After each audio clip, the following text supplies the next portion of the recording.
사랑하는 성도 여러분, 한 주간도 말씀 안에 거하고 계시는지요? 오늘은 지난 4월 7일 주일에 주셨던 마태복음 7장 1절부터 12절 말씀을 통한 비판하고 싶은 상대 대하기라는 제목의 말씀을 묵상해 보고자 합니다.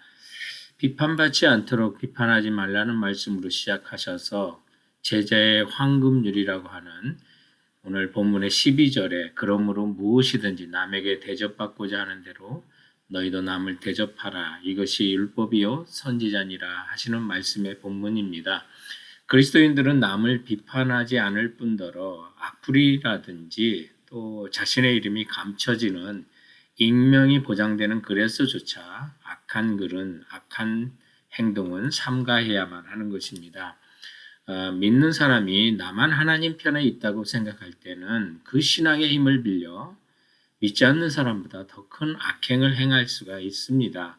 우리는 지난 주일 설교 말씀을 통해서 그 역사적인 핍박을 받았고 또 비판을 받아 종교의 자유를 찾아 미국에 건너왔던 청교도들이 얼마 가지 않아 권력을 가지고 또 동일한 신앙을 가지 않는 그런 집단들을 핍박했던 그런 흔적들을 우리는 살펴보기도 했었습니다.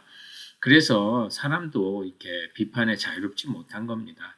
또 우리가 하나님 편에 섰다는 어떤 오만한 태도로 정말 종교적 열심으로 정죄하기 시작하면 너무 위험한 것이기에 오늘 본문을 통해서 비판하고 싶은 사람들을 대하는 예수님의 그 말씀을 대하고자 하는 것입니다. 자, 그러면 우리 본문을 통해서 우리 비판하고 싶은 상대를 만나거나 대할 때 첫 번째 가르치는 교훈은 비판하려는 나의 큰 죄를 보고라고 하는 그런 부분입니다.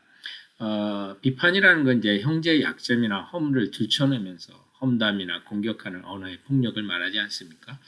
근데 자기 기준으로 다른 사람을 보면서 시시비비를 가리고 비판하는 건데요.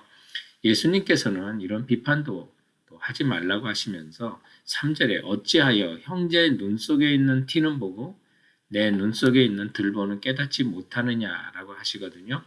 여기 티라고 하는 거는 뭐 작은 지푸라기, 가시, 작은 알맹이 같은 것을 뜻해서 상대방의 작은 실수나 허물을 의미하고 있다면 들보라고 하는 말은 이제 뭐 대들보, 통나무, 널판지 이런 뜻이 되겠어요. 그래서 자신의 큰 허물과 잘못을 먼저 보라고 하시는 그 말씀을 하시는데 오늘 이게 눈은 마음이라고 하지 않습니까?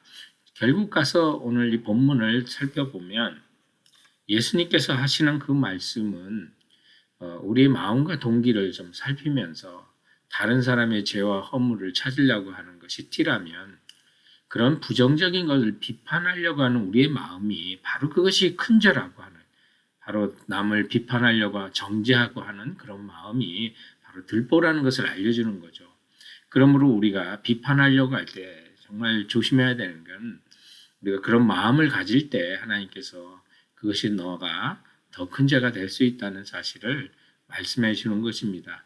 그래서 오늘 예수님 당시에 이런 파괴적인 비판하는데 도 같은 바리새인들을 우리 마태복음 5장 20절에는 경계를 이렇게 시키시고 그런 외식하는 자를 따르지 말라고 하시는데요. 5절에 보면 외식하는 자여 먼저 내 눈 속에서 들보를 빼어라. 그리고 밝히 보고 형제의 눈 속에서 티를 빼라고 하는데 내 자신의 죄를 먼저 보시라는 거죠. 그리고 다른 형제들의 눈 속에 티를 빼라고 했는데 조심할 거 이어지는 말씀에 6절에 보면 거룩한 것을 개에게 주지 말며 너희 진주를 돼지 앞에 던지지 말라. 그들이 그것을 발로 밟고 돌이켜 너희를 찢어 상하게 할까 염려하라 그랬는데 내 형제의 눈 속의 티를 고쳐주려고 해도 정말 거룩한 것을 개에게 던질 수 있는 것처럼 또 진주를 돼지에게 던지는 것처럼 통하지 않을 수가 있다는 거죠. 그러므로 성도 여러분 정말로 세상에 아무도 비판받기를 좋아하는 사람 없습니다. 그러므로 남을 비판하려고 할 때 먼저 내 안에 큰 죄를 볼 수 있는 그래서 내 안에 선한 것이 없습니다.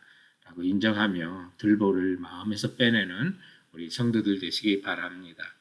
오늘 본문을 통해서 비판하고 싶은 상대를 대하는 두 번째 그 말씀은 가르치면 때를 기다리는 기도를 하면서 비판하고 싶은 상대를 대하라는 말씀인데요.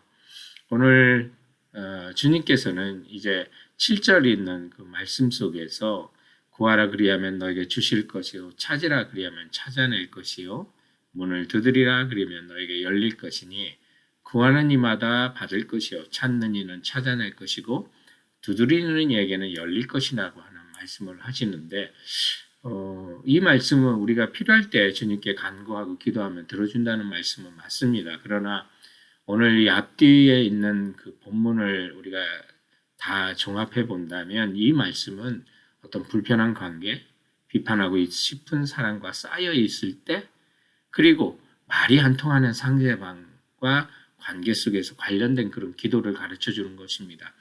그래서 이어지는 이제 12절 말씀에 그러므로 무엇이든지 남에게 대접받고자 하는 대로 너희도 남을 대접하라 하신 이 말씀이 역시 이 기도도 대인 관계 속에서 불편한 관계, 비판하고 싶은 사람들과의 관계 속에서 주시는 그런 말씀이거든요. 이미 산상수훈의 마태복음 6장에 주님께서 기도에 대해서 다 가르쳤습니다. 무엇을 먹을까 마실까 입을까 염려하지 말고 이런 것은 이방인들이 구하는 거니까 또 이방인처럼 중언부언하지도 말라고 하셨고요. 또 주기도문도 가르쳐 주시고 일용할 양식도 구하라고 이웃을 용서할 것도 구하라고 시험과 악에서 구할 것을 기도할 것을 가르쳐 주셨습니다. 그렇다면 오늘 마태복음 7장에 나오는 7절에 특히 구하고 찾고 두드리라고 하는 그 말의 뜻은 이것을 세 가지를 나눠서 생각할 건 없고요. 오직 그만큼 끈질기게 이 명령들이 다 현장이거든요. 그래서 그 행동을 계속해서 포기하지 말고 하나님께 그 마음을 토하라는 겁니다. 이런 인간관계가 있으면 불편한 사람이 있고 비판하고 싶은 사람이 있고 비판받는 그런 현상 속에서는 정말 그 과정이 있는 거고 고통스러운 그런 역사들이 있고 또 경험들이 있는 건데 그래도 하나님께 마음을 토하고 그리고 계속해서 구하고 찾고 두드리라고 하실 때는 하나님의 때가 있다는 거예요. 그래서 하나님의 때를 기다리며 기도하라고 하시는 이 말씀을 마음에 새기고 무엇보다도 마음에 새길 거는 이어지는 그 말씀에 자식이 떡을 달라면 돌을 줄 자가 누가 있고 자식이 생선을 달라고 하면 뱀을 줄 부모가 누가 있느냐.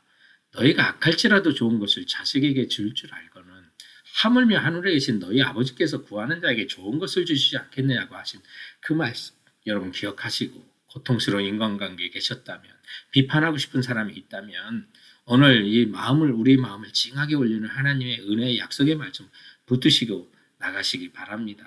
그래서 하나님이 이루어지실 그 때를 기다리고 끈질기게 기도하시고요. 또 기도하지 않고 무슨 것을 기대한다면 요행 심리일 뿐인 것입니다. 그래서 우리는 그런 기도하는 동안 바른 기도를 할 때 우리가 먼저 바뀌고 더 강해지는 겁니다. 그래서 하나님께서 나의 영적 체질을 튼튼하게 다루시는 것을 단련시키시는 것을 믿고 아버지 때를 기다리며 기도하시는 성도들 되시기 바랍니다. 비판하고 싶은 상대를 대하는 오늘 본문의 마지막 세 번째 교훈은 대접받고 싶은 대로 대하라는 거죠. 오늘 12절에 보면 그러므로 무엇이든지 남에게 대접받고자 하는 대로 너희도 남을 대접하라. 이것이 율법이요 선지자니라 해서 제자의 황금률이라고 하는 황금과 같은 율법을 주시는데요. 이 말씀도 남들이 나에게 선으로 갚아줄 걸 미리 생각하고 행하라는 말씀이 아니라 남들이야 내게 그렇게 행하건 아니 행하건 나는 그들에게 그렇게 행해야 될 것을 가르치고 있는 것입니다. 그리고 이렇게 이 말씀은 12절에 있는 것처럼 하늘에 계신 너희 아버지께 구하는 것을 가장 좋은 것을 주시지 않겠느냐 이 말씀과 연결해서 생각해서 말씀을 우리 묵상하시기 바랍니다. 사랑하는 성도들 우리가 인간관계에 좀 힘든 것이 있어도 하나님 아버지가 계시다는 거예요. 돈이 좀 없어도 아버지 안 계신 거 아니지 않습니까? 삶이 고달프고 대적은 늘 있지만 우리에게는 하늘의 아버지가 계시니 가장 좋은 것을 주시는 그 하나님을 믿고 하나님의 섭리를 의지하고 간구하고 기도하고 나가시는 우리 성도들 되시길 주님의 이름으로 축원드립니다. 사랑하는 성도 여러분, 그럼 이번 한 주간도 주께서 주시는 말씀으로 승리하세요.